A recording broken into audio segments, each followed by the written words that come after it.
भाजपचे माजी आमदार आणि अभाविपचे माजी राष्ट्रीय अध्यक्ष डॉक्टर अशोकराव मोडक यांचं काल निधन झालं। प्रदीर्घ आजाराने ते त्रस्त होते। वयाच्या 86व्या वर्षी त्यांनी अखेरचा श्वास घेतलाय।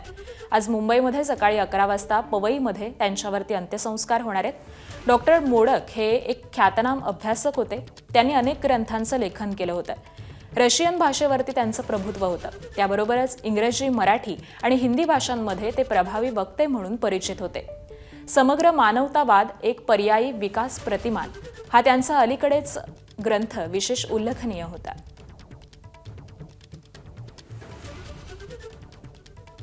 वयाच्या 86व्या वर्षी अशोक मोडक यांनी अखेरचा श्वास घेतलेला आहे। तर अशोकराव मोडक यांच्या निधनाबद्दल मुख्यमंत्र्यांनी देखील दुःख व्यक्त केलंय। अभाविपचे माजी राष्ट्रीय अध्यक्ष माजी आमदार डॉक्टर अशोकराव मोडक यांच्या निधनाचं वृत्त दुःखद। वैचारिक मंथन आणि शिक्षण सांस्कृतिक क्षेत्रामध्ये त्यांनी दिलेलं योगदान अतुलनीय।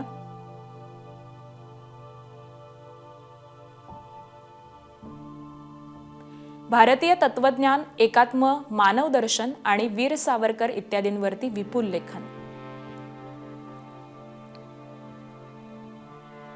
अर्थशास्त्र, राज्यशास्त्र हे त्यांच्या आवडीचे विषय। रशिया भारत संबंध हाही अभ्यासाचा विषय। छत्तीसगड केंद्रीय विद्यापीठाचे कुलगुरू म्हणूनही त्यांनी काम केलं। मी त्यांना भावपूर्ण श्रद्धांजली अर्पण करतो। त्यांच्या कुटुंबियांच्या दुःखात आम्ही सहभागी आहोत, अशी एक्सपोस्ट ही मुख्यमंत्र्यांनी केली आहे। एबीपी माझा, उघडा डोळे बघा नीट।